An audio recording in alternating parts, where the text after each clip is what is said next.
brother. Rowan, Holger, why all this shouting?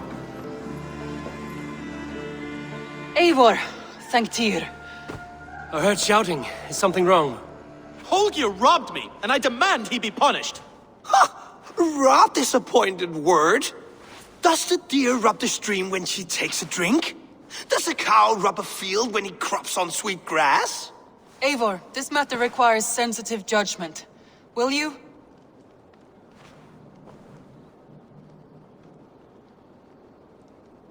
Of course. From the beginning, please. Well now, there is no excuse too small, I see. Nothing to keep you from coveting that seat, is there? In Sigurd's absence, who has better claim to oversee these disputes? You might leave them to work it out for themselves, but that would mean letting go, would it not?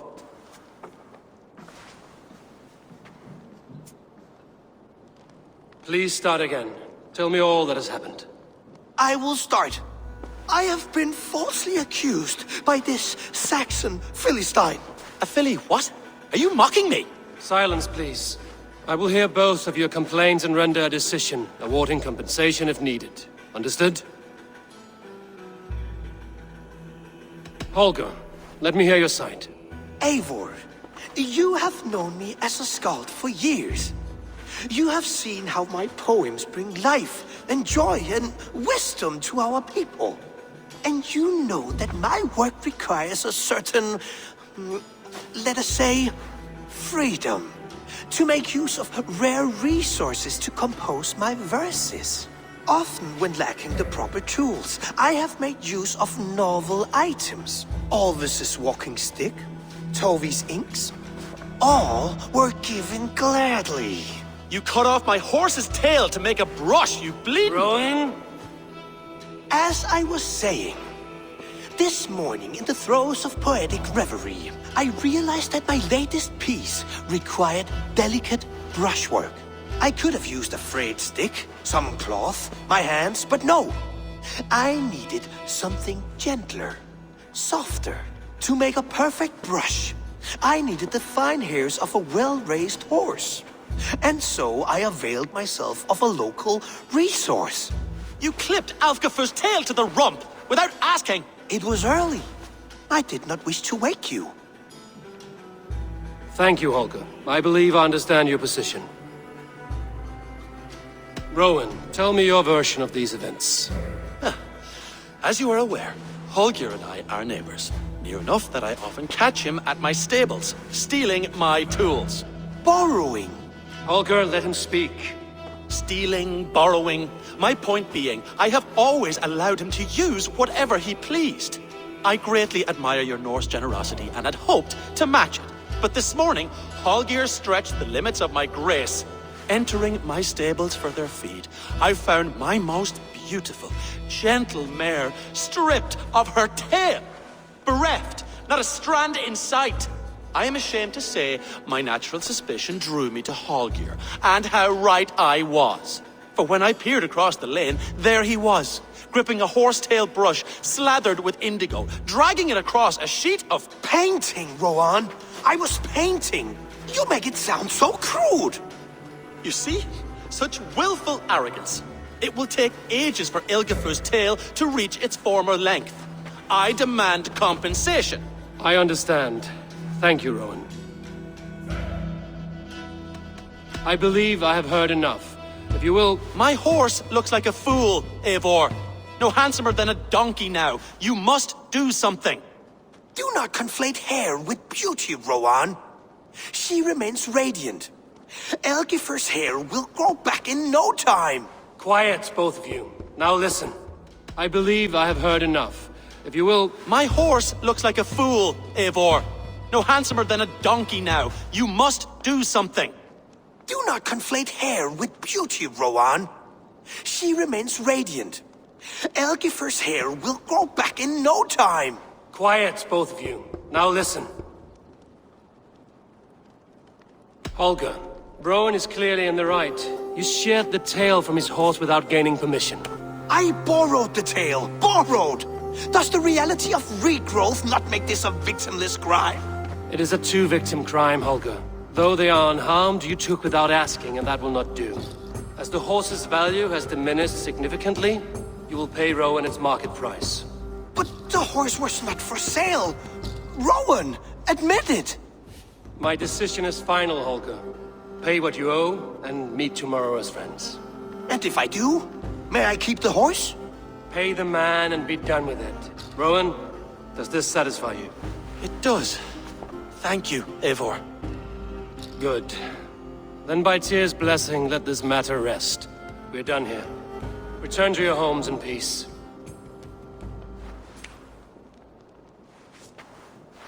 Would you allow me to pay you with a vibrant painting? After all, in some ways you helped in its creation. Absolutely not. Silver is the only color I wish to see from you. Oh, hello, Eivor. Good day. That Holger, he is quite the character. I almost envy him. To see the world through such a muddy glass, and live with such petty concerns. He hasn't a care in the world. Let's not walk too far with that idea. I need you right where you are. Randvi, our work is done in Oxenfordshire, but the cost has been high. I feared as much when this letter arrived, from one called Fulke, addressed to you. From Fulke? Gods, that witch! It is there on the table.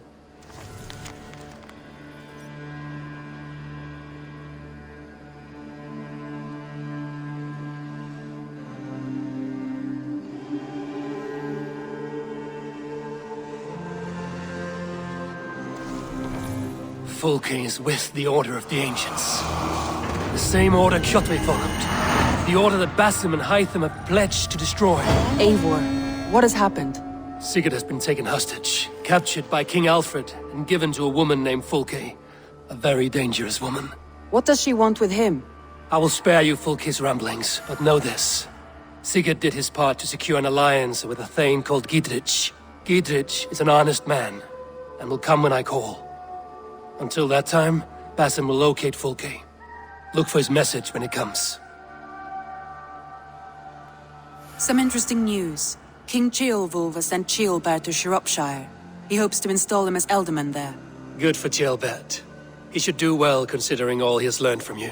I gave him only a taste of my knowledge. The rest he will need to figure for himself. Randvi, are you well? You seem distant. I'm fine. Only a little tired, but well enough. Shall we look at the map? Not until you tell me what is wrong. Oh, I think I have. I feel somewhat trapped. In this room, and this settlement, and this life. I cannot help you with your life just now, but I can get you out of this room. What do you say? I don't know. There is much work to be done. Stop. Forget about alliances and responsibility for just a few hours. We could take a ride to Grandbridge or somewhere nearby for a change of pace. That sounds lovely. And too far to consider just now. But thank you, Eivor. Maybe another time. Now, what was it you needed? Randvi, take a break. Let us make for Grandbridgeshire and get you out of this musty room. Do you mean now? Right now? Of course. You said you were tired of all this, so why not stretch your legs and fill your lungs? I did ask, didn't I? You're right. Lead the way, Eivor. Is that Eivor I see? It's been quite a while since I've seen your face around here. I know you, I think. One of Soma's loyal men. Magni, is it? Yeah, good memory. Good to see you again. This is Randvi, a dear friend and a sturdy fighter. Well met, Randy. Eivor seems to have a preference for befriending lovely women. You know, I noticed the same thing. I expected more people about Magni. Has something happened? Soma rounded up some warriors and took them west. She's hoping to open a new trade route with Ox and the Voda. Only now, in times of trouble, I have discovered I am not the surrogate leader I should hope to be. What sort of trouble? Oh, a pack of surly bandits have encamped nearby. To the east of the water's edge. They attack all merchants who travel here by river or road, and word is spreading quickly. It's keeping traders at bay. That could cripple your town if it carries on too long. It's crippled me already. The bastard stole my horse yesterday morning. So what will We you... can take care of them, Magni. And if we don't find your horse, we will steal you a new one. Well, that would ease my mind. I have nothing to offer you for this deed, but the bandits surely would. Take from them what you like. Good. Consider the matter handled. Eivor, come. We have a camp to raid.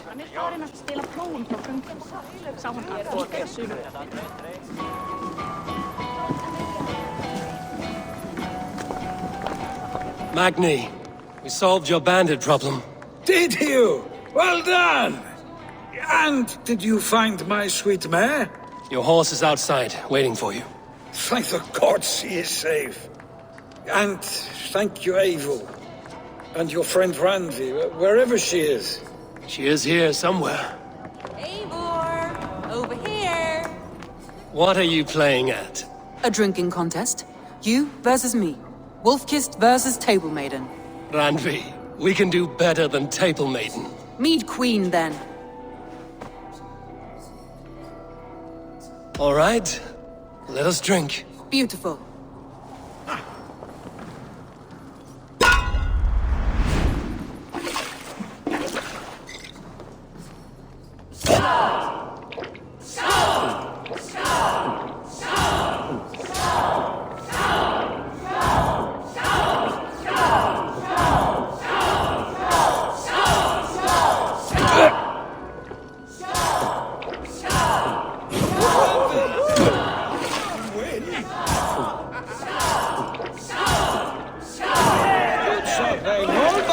Randvi's done you better.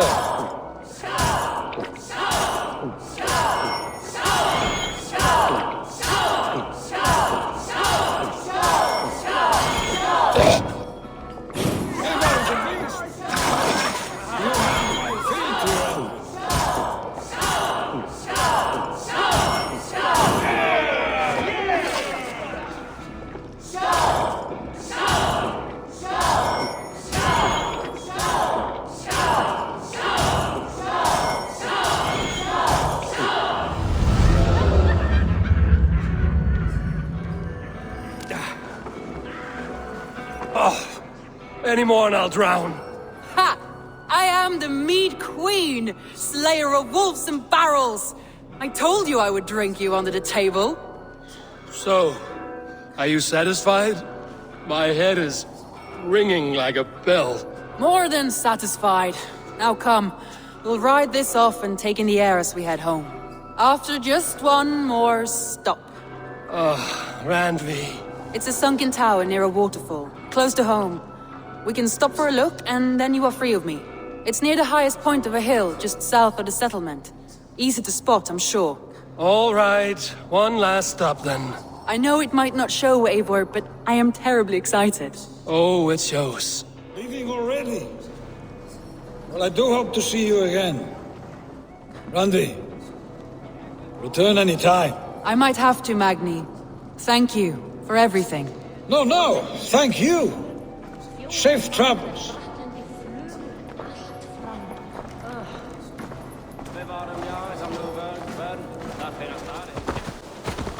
I think you may have punctured poor Magni's heart back there. What can I say? Not the first, and it will not be the last. I name you Randvi, slayer of bandits and breaker of hearts. I will sound it with pride. Sunniva described this tower for me. A desolate yet peaceful place. I am eager to see it. After a full day of action, finally you wish to calm down. I've had my fill of adventure. Time for a little rest.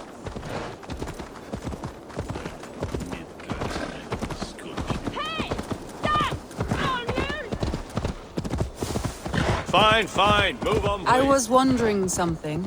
You and Soma. Was there something more to your bond? You spoke of her with a particular shine in your eyes. We grew very close, very quickly. Is that what you mean?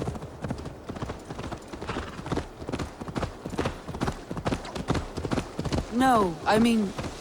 Did something happen between you two? What sort of question is that? An innocent one. Innocent as a newborn babe. Nothing happened between us. That is my answer. I find that disappointing. If I were you, I might have tested the waters. Eivor, entangled by a hardy Jarlskona as she leads her army to victory and prosperity. A rather appealing match. I'm going to pretend your last words were taken by the wind, Randvi. If you must.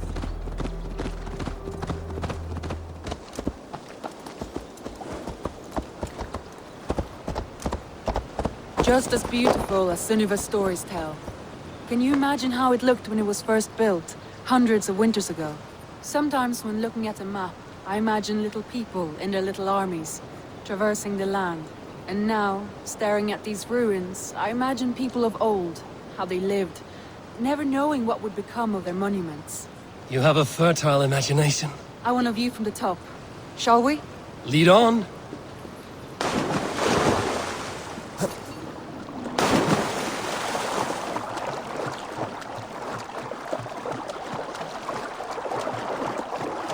Keep up! Mind where you put your fingers. These stones are old and weathered.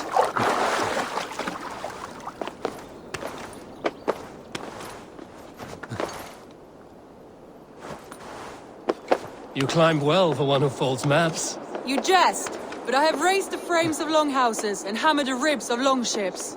My hands are calloused from hard work.